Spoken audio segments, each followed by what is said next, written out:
Você não está aqui nessa noite por uma coincidência, você está aqui porque Deus tem um plano na sua vida, amém? Não está aqui porque ia ter uma festa lá na igreja, vai ter um churrasco depois do culto, eu vou comer a carne. Não, a gente veio aqui porque sentimos algo de Deus tocar o nosso coração e também viemos aqui porque Deus tem um propósito que nós estejamos aqui, amém? E quando o presbítero Zizinho leu a palavra de abertura, ela falava do tema que a minha palavra vai falar, e eu mostrei para ele aqui o esboço, né? Basicamente já estamos dentro da mesma linha. O primeiro louvor que o Chico cantou aqui falou do peso do pecado que Jesus levou, e nessa noite eu quero pregar sobre o tema a libertação que tanto precisamos. Esse é o tema dessa noite, baseado nesse texto, que é um texto que me fascina. Essa semana eu estava orando, e enquanto orava, Deus me trouxe a esse texto, Deus me direcionou para esse texto. Eu estava meditando no texto de Efésios, e Deus me encaminhou aqui para pensar no perdão de Deus, no pecado e no perdão. E eu comecei a pensar na minha vida, comecei a pensar em quantas vezes Deus já me perdoou, em quantas vezes eu já falhei, e como Deus é bom, como Deus é maravilhoso, como Deus ele é gracioso comigo, porque o pecado faz parte da história da humanidade. E aqui nós temos um texto em que há duas pessoas principais, uma mulher que a Bíblia vai chamar de pecadora, não fala o nome dela, não escreve o nome dela, vai falar simplesmente que era uma mulher pecadora. E quando a Bíblia fala, no Novo Testamento principalmente, uma mulher pecadora, tudo indica que era um pecado voltado à área sexual, da prostituição, pecados que na verdade eram pecados dignos de morte naquela época. E o outro personagem era Simão, um religioso, alguém que frequentava a igreja, frequentava o templo, tinha uma fé em Deus, conhecia o Antigo Testamento, que era a Bíblia da época, porém eram pessoas orgulhosas, pessoas que se achavam acima da média, pessoas que se achavam mais santas, mais puras e mais merecedoras da bondade de Deus. E esse Simão resolveu fazer um jantar na casa dele, e sabendo que Jesus vinha fazendo muitas maravilhas, muitos milagres, que Jesus era alguém popular, quem que não queria receber Jesus em casa e também se tornar popular? Era uma coisa que eu convidar para vir aqui na minha casa, o Neymar, alguém conhecido aí, que seja, né? Algum jogador do Corinthians, para vir aqui, convidar para vir na minha casa, uma autoridade, né? Isso traz, nossa, uma pessoa influente, né? Recebeu na casa dele, fez um jantar para alguém importante. Simão chamou Jesus, e quando ele chamou Jesus, a Bíblia vai dizer que essa mulher ficou sabendo do jantar, e ela foi. E durante o jantar, a mulher, ela não se importou com a comida, ela não foi para comer. Quando ela chegou no jantar, vai dizer que ela levou um perfume caro. Baixa um pouquinho só o volume do fundo musical, por gentileza. Ela levou um perfume caro. Algumas versões vão dizer de um nardo, né? Ou um vaso de alabastro, que continha um perfume de valor precioso. E ela, quando viu Jesus, ela se ajoelhou aos pés de Jesus. E como ela não tinha, os pés de Jesus provavelmente estavam sujos por causa da poeira da época, ela beijava os pés de Jesus. A Bíblia vai dizer que ela lavava os pés de Jesus com suas lágrimas, ela chorava nos pés de Jesus e secava com o cabelo, porque ela não tinha uma toalha. E depois ela derramou um perfume, o cheiro tomou conta da casa, porque era um perfume caro, uma essência cara. Todo mundo percebeu o que aconteceu, porque quando abriu o perfume caiu no pé de Jesus, o cheiro tomou conta da casa. E Simão ficou muito irado. Talvez o cheiro do perfume cheirou mais do que a comida que ele fez. E Simão falou assim: se Jesus conhecesse quem é essa mulher, se ele fosse profeta mesmo, se ele fosse de Deus, ele ia saber que essa mulher que está beijando o pé dele, está relando o pé dele, é uma pecadora, é uma mulher imoral. E aí Jesus, sabendo de todas as coisas, ele chama Simão: Simão, deixa eu te contar uma historinha. Vem cá. Tinha um homem que tinha duas pessoas que deviam para ele, dois devedores. Um devia 500, a Bíblia usa a expressão denários, ou 500 moedas de prata. Vamos pensar 500 reais. Um devia 500 reais e o outro devedor devia 50. Só que os dois não conseguiam pagar a dívida, não tinha como pagar a dívida, estava apertado. E aí o credor chegou e falou assim: olha, eu vou perdoar vocês, não tem mais dívida. fica tranquilo. Quem deve 500 não deve mais nada. Você for lá no mercado, você está lá devendo no mercado a compra do mês passado, você chega lá e fala assim, não precisa pagar a compra do mês passado, está dada. E a Bíblia vai dizer que os dois foram perdoados, o de 50 e o de 500. Aí Jesus pergunta para Simão, quem vai amar mais? Quem vai ficar mais grato? Ele fala, eu suponho que quem foi perdoado dá dívida de 500 reais, porque é muito mais, é 10 vezes mais. Quem deve 500 deve mais do que 10 vezes mais do que quem deve 50. Então vai amar muito mais a pessoa, vai ficar mais agradecido. E Jesus fala assim, pois bem, quem muito é perdoado, muito ama. Essa mulher, ela foi muito perdoada, por isso que ela derramou o perfume nos meus pés, por isso que ela está beijando os meus pés, ela está chorando aqui nos meus pés, porque desde que eu entrei na sua casa, você não lavou meus pés, você não me saudou, você não me perfumou, porque eles tinham o costume de perfumar a cabeça do outro, ou seja, você não entendeu o meu perdão. Essa parábola, essa história, quer dizer, não é uma parábola, é uma história real, ela está falando para a gente, basicamente, o mais importante dela aqui é a questão do pecado. O centro dessa palavra não é o perfume, não é a lágrima, não é o cabelo da mulher, não é a comida, é o problema do pecado. O que Jesus estava dizendo para Simão e para aquela mulher é que vocês dois, você que é um religioso e ela que é uma mulher imoral, vocês são devedores, vocês são pecadores, vocês dois. Você era o que acha que devia 50 e ela devia 500. Vocês dois precisam de perdão. Vocês dois têm uma dívida, vocês dois têm algo e não conseguem pagar, e Jesus veio ao mundo para resolver esse problema, o problema do pecado. E quando nós olhamos a história bíblica, irmãos, voltando um pouquinho atrás, se nós percebermos, o mundo só está como está por causa do problema do pecado. O pecado faz parte da humanidade, o pecado entrou na humanidade, quando Adão e Eva foram tentados e desobedeceram a Deus.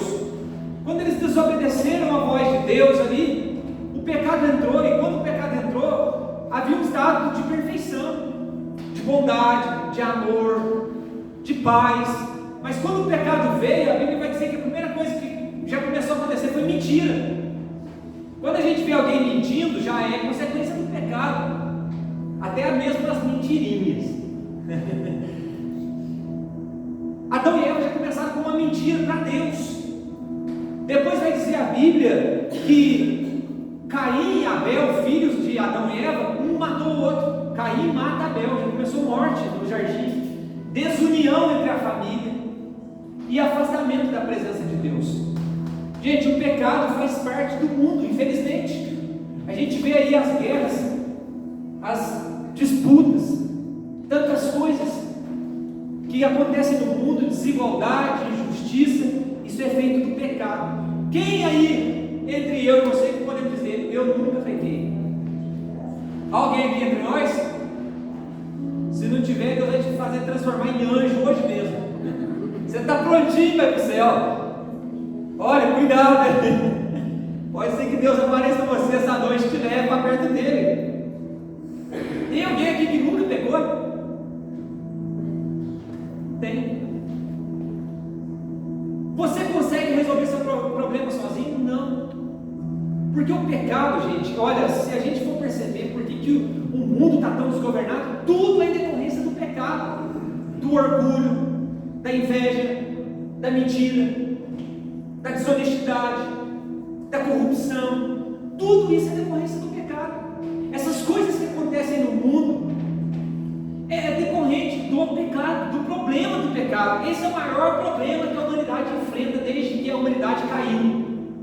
Nós nascemos em bondade, nós não cremos que nascemos já pecadores, biblicamente falando, mas nascemos com a propensão para pecar. Você pode perceber a criança, vou dar um exemplo para você. Quando a gente é criancinha, bem pequena, você coloca uma criança de 3, 4 anos para tomar banho pelado um do lado da outra, às vezes não tem malícia nenhuma.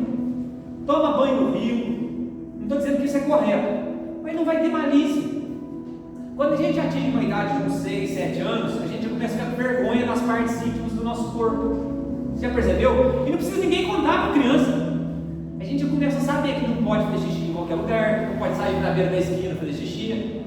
Esses dias para trás, estava passando aqui na rua, uma criança com 2, 3 anos, fazendo 2 ali no meio da embaixo. criança. Depois que a criança atinge uma certa idade, não precisa ninguém falar para ela, porque ela sabe que não pode. E aí a gente começa a ter vergonha, a gente já começa. E eu quero te dizer que isso é resultado do pecado, porque no estágio antes do pecado, o homem e a mulher viviam nus. Só começaram a usar roupa depois que comeram o fruto. Por isso a gente vai ver que dentro de uma tribo indígena, não em todas, é muito normal em muitas tribos viverem nus, porque é um estado de inocência, não há malícia, não há maldade. Nós temos maldade, nós nascemos com essa semente, e a Bíblia vem dizer que nós precisamos ser libertos dessa semente do pecado. Nós precisamos de passar por uma libertação de Deus. Irmãos, o pecado, uma vida debaixo do pecado, debaixo da influência do pecado, ela vai, a primeira coisa que vai acontecer, te afastar de Deus. Porque o pecado, se eu pudesse definir o que é pecado, é tudo aquilo que não é a vontade de Deus. Deus tem a vontade que você fale a verdade. Quando você fala mentira, automaticamente você está pecando, porque a vontade de Deus é que nós sejamos verdadeiros. O pecado te afasta primeiramente de Deus. Foi o que aconteceu com Adão e Eva, se esconderam de Deus. O pecado também prejudica a nossa relação com o próximo. Quantas vezes nós deixamos de falar com a nossa esposa, numa briga, numa discussão, ficamos às vezes ou com alguém, a gente fica duro, a gente não dá o braço a torcer. Por quê? A gente não quer se humilhar, a gente não quer reconhecer até mesmo o nosso erro. Por quê? Isso é resultado do quê? Do efeito do pecado na nossa vida. Nós temos às vezes um coração duro. Acontece uma coisa, a gente fica uma semana sem falar com a pessoa. Vou ficar sem falar só para a pessoa ver. A gente faz, né, birra, né? A pessoa empurrada.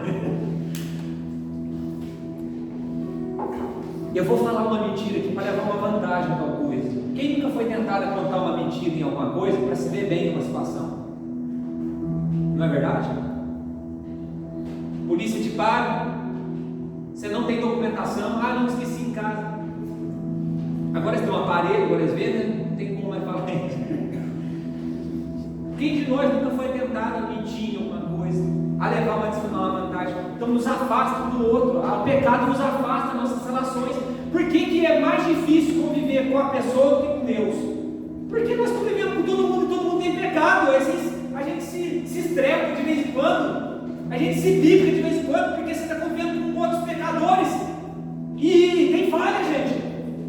Nós temos falhas, e isso é difícil, por isso é difícil conviver com o outro. Porque o outro também falha. É resultado do pecado.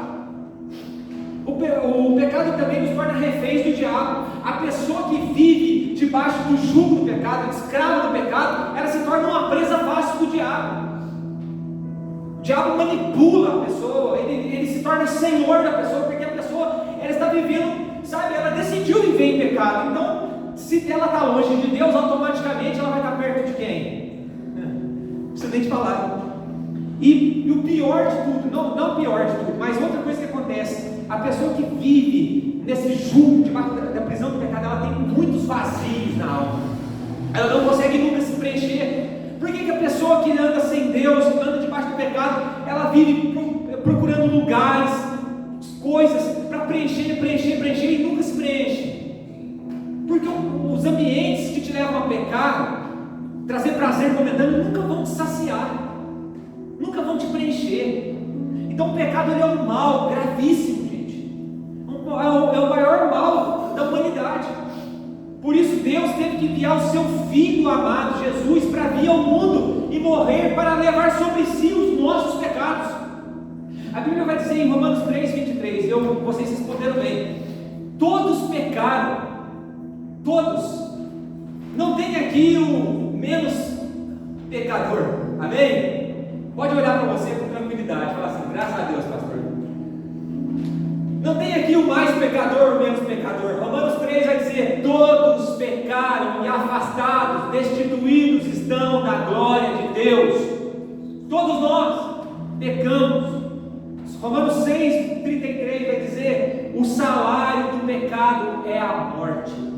O pagamento, a recompensa do pecado é a morte. E não é morte física, porque quantas vezes a gente peca e não acontece nada? Quantas vezes a gente peca e aí continua do mesmo jeito, mas é uma morte espiritual. espiritual, é um distanciamento de Deus, da vontade de Deus. O salário do pecado é a morte. Mas aí também em Romanos vai dizer: mas o dom gratuito de Deus é a vida eterna, que nos foi dado em Jesus. Então há um problema, gente, a gente tem que detectar o problema. Eu quero te dizer nessa noite: o pior cego é aquele que não quer ver. Sabe qual é o pior tipo de pessoa difícil de ver? É a pessoa que você está mostrando para ela, falando para ela, e ela não vê o erro.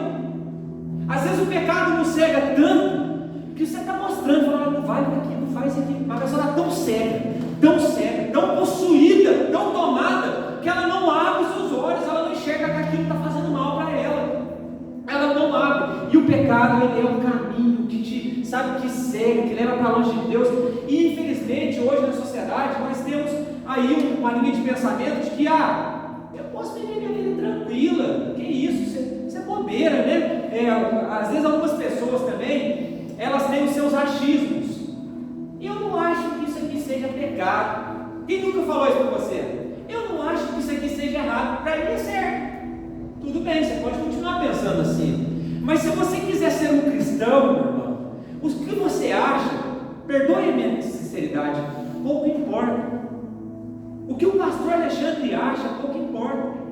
Se eu quero ser cristão, a minha fonte de achismo tem que ser o que a palavra de Deus acha. Você pode chegar para mim e falar assim: pastor, você acha que o que eu faço é pecado? Aí eu, com medo de te desagradar, querendo ser bonzinho, você fala assim: eu acho que não. Mas naquele dia, diante de Deus, o que vai pesar de fato? É o que o pastor acha? É o que você acha? Ou é o que Deus acha que é certo ou não? Porque foi Deus que criou as regras. É Deus que sabe o que é bom para mim e para você. Então o que você acha, me desculpe te falar, pouco importa. O que eu acho, pouco importa. Mas eu acho que eu estou certo. Às vezes a gente vai aconselhar alguém, a pessoa está orgulhosa, pega um pouquinho mais que já foi. Vai aconselhar a pessoa: eu acho que eu estou certo. Você está falando assim: meu irmão, vai lá, dá uma segunda chance, conversa um pouco, insiste. Não, mas eu estou certo. Depois que a pessoa acha que está tão fechada, como que você vai convencer a pessoa? Só Deus. Se ela não tem o coração aberto para a Bíblia e não tem nem como aconselhamento, não adianta, meu querido. Então eu quero te dizer nessa noite que o que você acha que é certo ou errado tem que ser pautado na Bíblia. A Bíblia é a nossa fonte, a Bíblia é o nosso referencial. Por isso eu costumo dizer, já disse várias vezes aqui na igreja, biblicamente falando, não tem pecadinho e pecadão. A gente costuma achar que os nossos pecados são menores, ou em alguns momentos até mesmo maiores do que de outras pessoas. Biblicamente falando, não há pecado menor e pecado maior. Há pecados que têm consequências maiores. Mas todo pecado, ele é reprovável por Deus. Todo pecado, seja uma mentirinha pequena ou uma mentira cabeluda, ela é uma mentira. A essência é a mesma. Quem mente no pouco, mente no muito. Quem rouba no pouco, rouba no muito. Quem é infiel no pouco, é infiel no muito, gente. É a raiz, é o princípio. Se eu sou infiel no pouco, a Bíblia vai dizer: você será infiel no muito. Então não é a quantidade, não há pecadinho e pecadão. Isso é mentira do diabo. Todo pecado, ele é uma afronta a Deus. Todo pecado tem o poder de te afastar de Deus, de te afastar do próximo e de te afastar do plano de Deus. O pecado é sério, gente. O pecado é sério. Se não fosse sério o pecado, Deus não precisava ter enviado o seu bem mais precioso, que era seu filho, para morrer na cruz por nossos pecados. Era simples. Mata 1000 animais, tantos novilho, cordeiro, bode, está resolvido. Não. Precisou alguém sem pecado, perfeito como Jesus, morrer para nos salvar. Irmãos, e nós temos o costume também, eu tenho, já tive isso muitas vezes, de pensar assim: eu bebo, eu não fumo, eu não uso droga, eu não mato ninguém, não sou alguém que a polícia está atrás, não, eu sou um pecador, eu sou alguém menos inofensivo. Todo pecador, todo pecado tem o seu peso, gente. E eu comecei a pensar na minha vida que às vezes eu não peco de fazer algumas coisas, de falar, mas eu penso. Às vezes o pecado está aqui dentro da cabeça. Você está olhando alguém, você está falando assim, você está julgando a pessoa, às vezes no pensamento. Você já viu quando assim? Eu não sei se isso acontece com homem, já ouvi falar que acontece com mulher.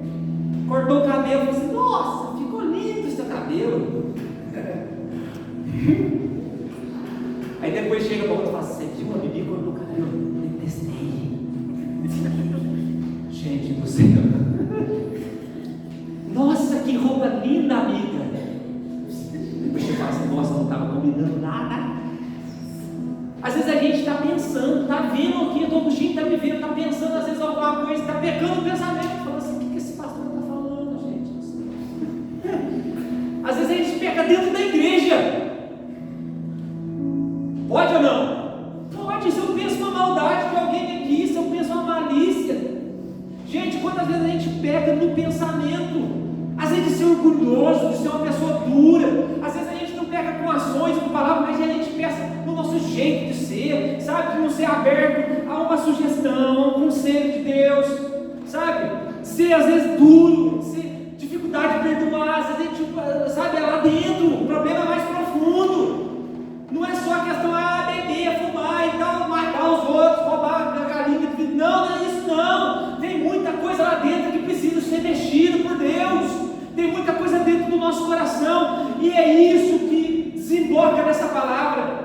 Porque Jesus estava aqui dentro dessa casa resolvendo o problema do pecado. E ele encontra com quem? O religioso, o frequentador da igreja, o homem que era um fariseu, um homem que orava nas praças, orava alto. Quem passava falava: é um santo homem de Deus, é um homem de oração. Ele convidou Jesus até para ir no jantar. Que homem bom! E quem estava lá no jantar também? A mulher pecadora, sem nome, mas ela tem a marca, pecadora, o estigma. Alguém que é visado na sociedade, não é merecedora do perdão de Deus.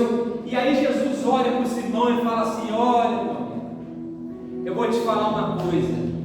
Quando ele fala que duas pessoas estavam devendo, um devia 500, o outro 50, ele estava falando assim, é o que eu falei para você de Romanos 3, todos estão em dívida, todos pecaram.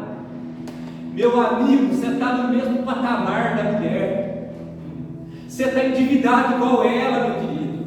Você está achando que pelo fato de você ser frequentador do templo, que você vai no templo de Herodes e faz as orações extensas, que você também não é devedor como essa mulher?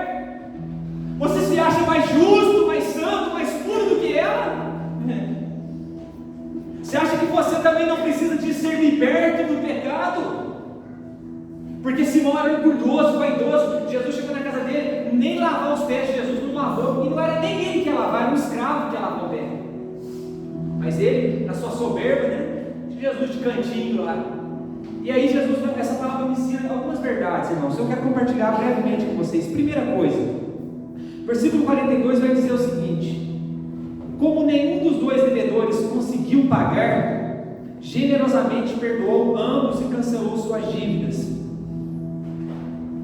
Tá aqui. O que Jesus diz para Simão? Ele conta a historinha de um que devia 50, o outro devia 500, e fala que nenhum dos dois devedores conseguiu pagar. Então, o dono do dinheiro, o credor, generosamente perdoou ambos e cancelou a dívida. O que eu entendo aqui é que o perdão de pecados só pode vir de Deus. Só Deus. Repita comigo: o meu perdão só pode vir de Deus. Ninguém mais pode perdoar. Só Deus. A Bíblia fala que eles não tinham como pagar a dívida. Nem o que devia 50, nem o que devia 500. Mas generosamente o credor perdoou as duas dívidas. Esse credor era Deus. Deus era aquele que poderia nos condenar pelos nossos pecados, porque o salário do pecado é a morte. Deus é justo. Deus é amor, mas Ele também é justo. A recompensa do salário do pecado, da desobediência, é a punição. E não a punição por castigo, por simplesmente punir, mas como consequência. É como se eu e você comêssemos uma coisa à noite, que a gente fala assim, Deus antigo tinha assim, não pode comer chupar laranja à noite, que entendêssemos uma coisa e soubéssemos que vai ter uma consequência. O pecado é assim, toda vez que você pecar, vai ter uma consequência, meu querido. Mas eu olho aqui para a palavra e entendo o seguinte: nós não temos como pagar. Os dois estavam em dívida. Eu e você, como seres humanos, pecamos e estávamos em dívida diante de Deus. Não tínhamos como pagar a dívida. Não há jeito. E não importa quem deve mais, ambos eram devedores. Aqui a Bíblia não está falando se devia 500 ou 50, os dois deviam, os dois pecaram. E o que a Bíblia está dizendo para mim e para você: nós pecamos, nós falhamos, mas o perdão só pode vir de Deus. Deus é poderoso para perdoar. Será inútil todo o sacrifício humano. Olha o que a Bíblia fala: Ele generosamente perdoou ambos. Todo sacrifício, autopunição, você pode ficar se punindo, se martirizando, nada disso vai resolver o efeito do pecado. Todo serviço, então eu vou dar dinheiro para os pobres, eu vou fazer caridade. Não, isso não compra o perdão, isso não resolve. Perdão não é, o pecado não é resolvido dessa forma. A gente ouve falar que lá no Rio de Janeiro, por exemplo, os traficantes são muito bons para a sociedade. Diz que na favela eles são bons para o povo lá, distribuem comida. Mas e aí, gente? Justifica o fato de que eles descem ali na linha amarela, linha vermelha, roubam caminhão de queijo, de iogurte, de coisa, e distribuem para o povo lá em cima mais barato? Justifica? Os fins justificam os meios? Ah, mas é tão bom, você vai lá na favela conversar e fala assim: nossa, o cara é bom. Aqui nós não pagamos conta de luz, porque puxa um gato, faz um gato, a gente não paga a energia. O cara que vende ovo barato com a gente, porque o ovo foi roubado lá embaixo do trabalhador que está passando no caminhão. Não é verdade? Então o fato de distribuir barato lá justifica o erro dele? Não, gente, nenhum serviço, nenhuma caridade vai justificar. Só Deus é capaz de resolver o nosso problema. Enquanto o homem não entender que só a cruz, só Cristo resolve o problema do pecado, você vai ficar dando voltas na sua vida, você vai ficar procurando alegria, prazer, sabe? Tentar ficar assim: mas eu peco, mas eu ajudo o próximo. Eu peco, mas eu faço isso aqui. Eu peco, mas de vez em quando eu vou na igreja. Eu peco, mas eu sou bom para minha mãe. E aí a gente começa a arrumar justificativas, sabe? Para a gente ficar com a consciência um pouco mais tranquila. A gente quer, sabe, a gente quer se auto-justificar. Eu peco, eu falo, mas quem também não peca? Aí a gente começa a usar alguns versículos bíblicos. O diabo vai até a gente decorar. Não julga que pode ser julgado, você tem que julgar. Esse versículo não está falando disso. Mas e Deus pode me julgar? Porque a gente usa que o próximo não pode me julgar. E Deus pode? Porque Ele pode julgar, Ele é o juiz, Ele nunca pecou. Então, meu irmão, quero te dizer uma coisa: o teu perdão, o meu perdão, tem uma solução, se chama Jesus de Nazaré. Você tem que entender sim que você é um pecador. Eu sou um pecador, sou um miserável pecador, miserável homem que sou, diz o apóstolo Paulo. Quem me livrará do corpo dessa morte?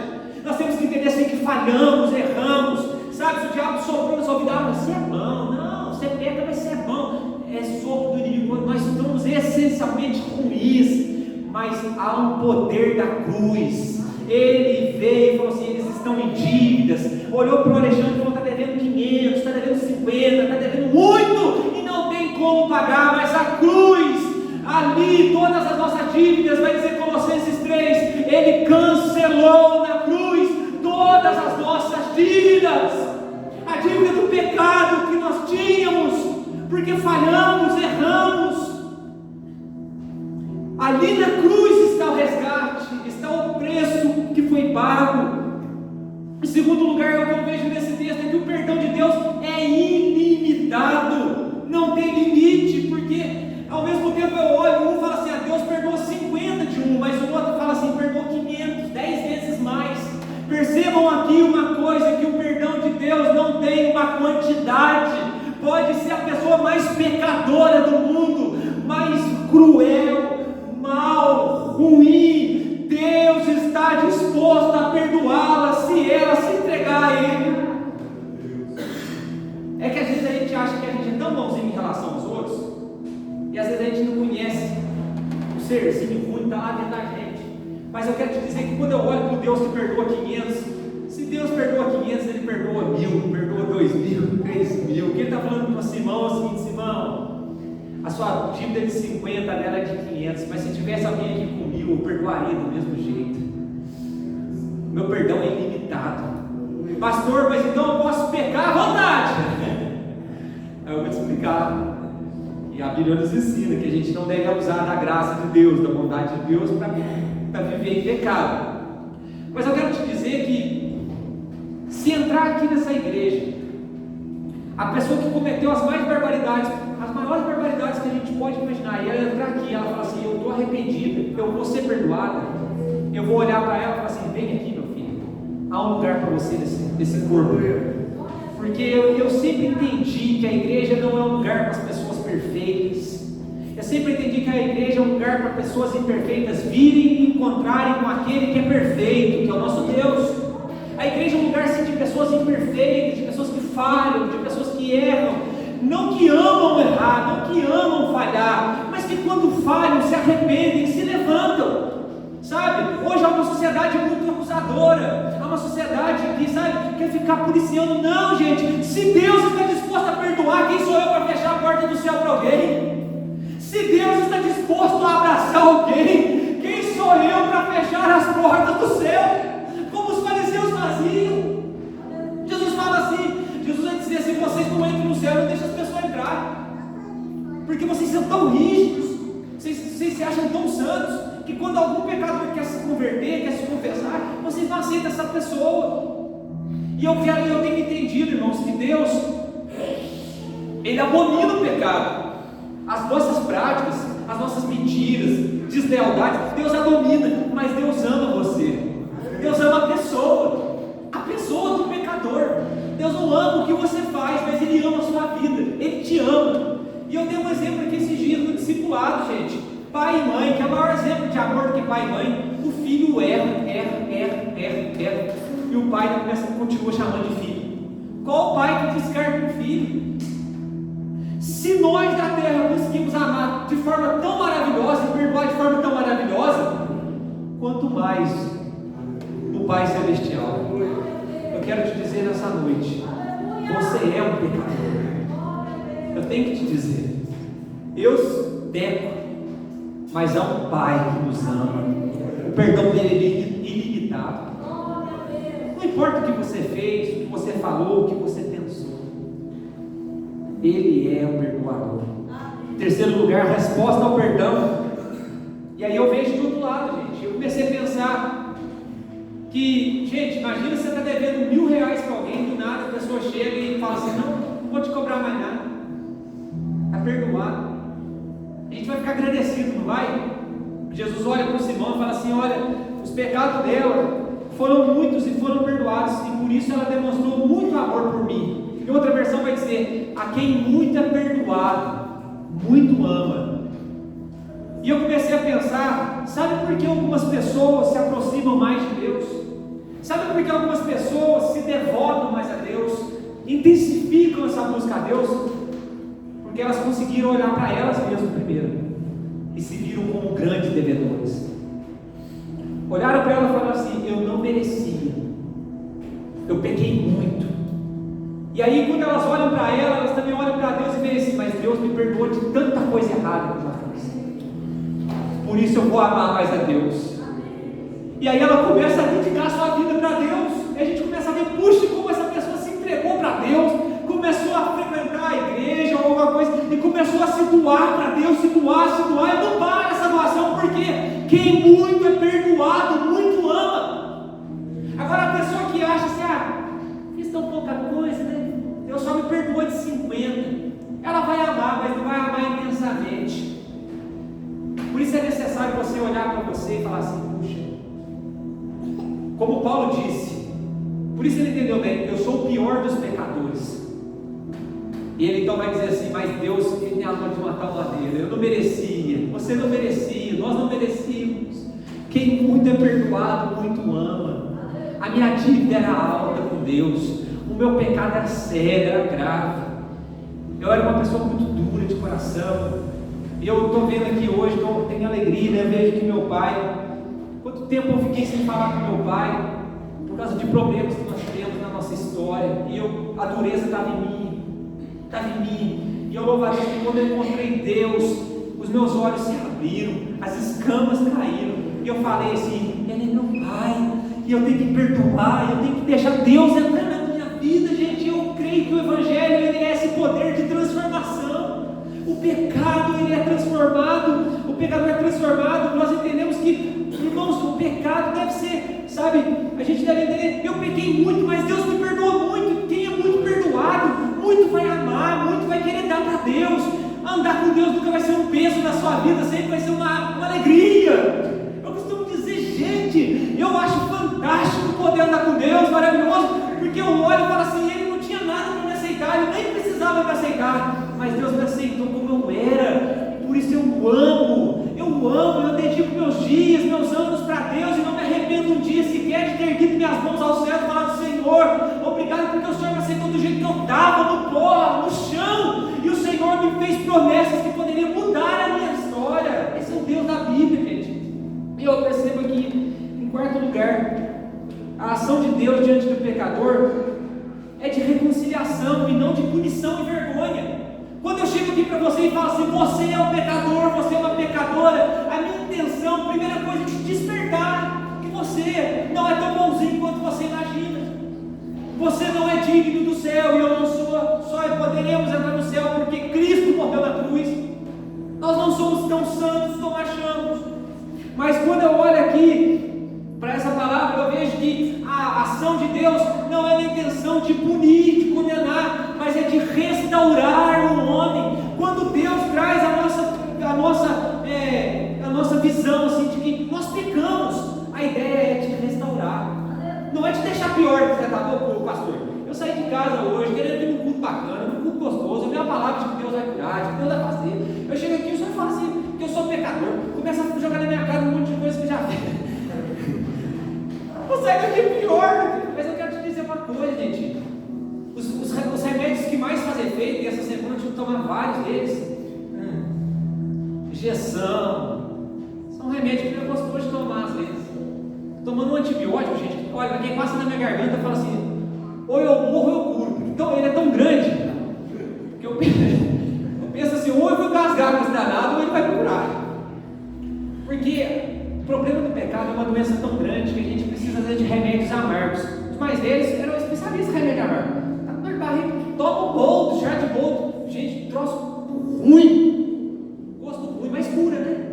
Então nessa noite Deus me trouxe aqui, para te dizer que há um problema complicado que se chama pecado. Não é qualquer probleminha não, um problemão. Mas, gente, há um Deus poderoso que resolveu esse problema de uma vez por todas na cruz. De uma vez por todas. Por isso, se você se achegar a Ele, vai dizer 1 João, eu quero meu texto, põe para mim ali na transparência, 1 João 1. Eu quero encerrar essa mensagem com esse texto, porque a pregação nunca deve ter a finalidade de deixar para baixo, né? Já tem que te levantar. Jesus trouxe perdão, reconciliação, Ele expôs o pecado, mas quando acabou o texto, Ele falou assim para a mulher: vai, a tua fé te salvou, você está perdoado, né, filho? 1 João capítulo 1, verso 7, está ali?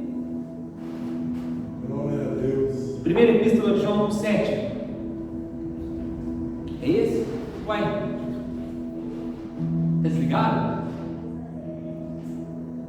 Oi?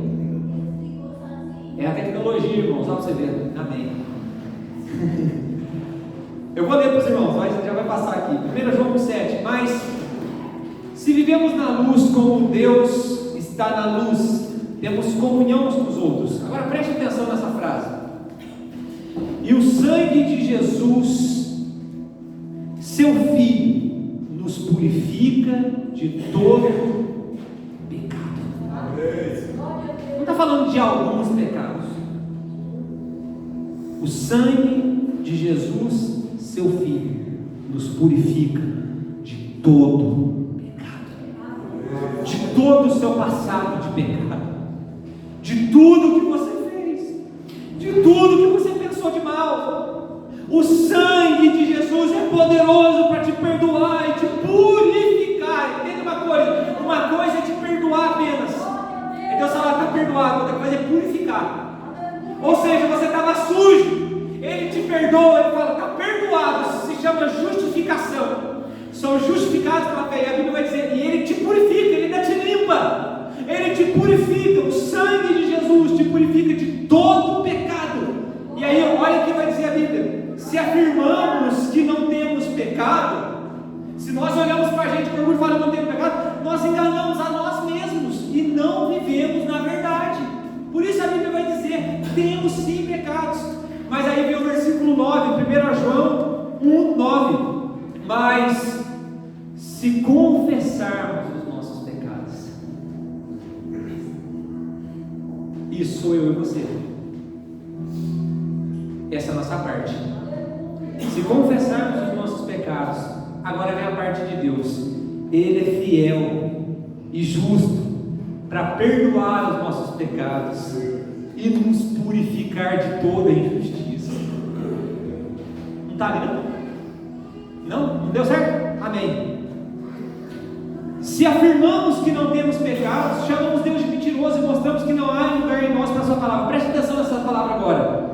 Meus filhinhos, escrevo-lhes essas coisas para que vocês não vivam em pecado. O desejo de Deus é que nós não vivamos no pecado. Se contudo, ou seja, se aconteceu uma coisa, se você não segurou a barra, aconteceu, sabe? Foi um acidente de percurso. Se contudo alguém pecar, temos um advogado que defende a nossa causa diante do Pai, Jesus Cristo, aquele que é justo. Ele mesmo é o sacrifício para o perdão de nossos pecados, e não apenas dos nossos pecados, mas os pecados de todo mundo. De todo mundo. Eu comecei essa mensagem dizendo que todos pecaram. O jardim do Éden não foi um problema só para Adão, foi para toda a humanidade. Saímos do estágio de infância, saímos do estágio de inocência, pecamos, erramos, cada um de sua maneira, cada um naquilo que é atraído, cada um na sua forma. Pecamos, é duro e não temos como resolver por nós mesmos essa dívida, não temos como pagar. Uns devem 500, outros devem 50, não importa quanto deve, o perdão é ilimitado. O que eu quero te dizer é o seguinte, que há um caminho de restauração que se chama confissão. Confessar, a Bíblia vai dizer, se confessarmos os nossos pecados, Ele é fiel e justo para nos perdoar. Confessar, reconhecer, sabe? Deus, eu pequei nisso, eu menti, sou mentiroso, sou eu, Deus, olha, eu sou uma pessoa difícil de relacionamento. Se confessarmos o pecado e arrepender, o que é arrepender? É desejo de não pecar mais, é não querer mais e querer uma nova vida. Esse é o passo essencial para você começar a viver um novo tempo na sua vida. O pecado faz parte da história da humanidade, mas não pode ser um estilo de vida para o cristão. O cristão, ele evita o pecado. A diferença é o seguinte: Deus te ama como você está. Você chega diante de Deus, Deus ele te abraça, mas Deus não vai te deixar como você está. Deus vai te mudar. Entendeu, gente? Deus ele vai te mudar, vai te transformar. Por isso ele vai dizer, se alguém pecar, se acontecer um acidente de percurso, Ele é fiel e justo. Você tem um advogado diante de Deus. Você pode confessar, você pode chegar direto para Ele.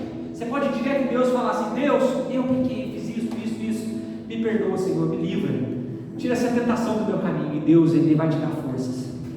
Deus, Ele vai te levantar. Eu quero te convidar a se colocar em pé nessa noite. Eu quero orar com você.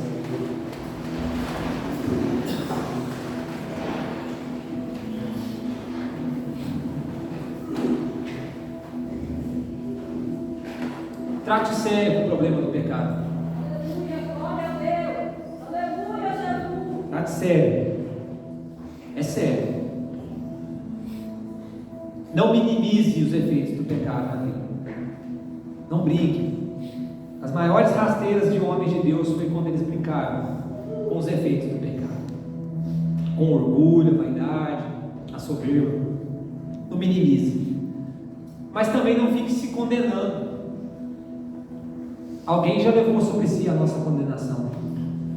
Por isso Romanos 8:1 vai dizer: nenhuma condenação há para quem está em Jesus. O segredo é em quem você está. Se você está sozinho, condenação vem. Se você está em Jesus, condenação pelos meus e seus pecados já veio sobre ele.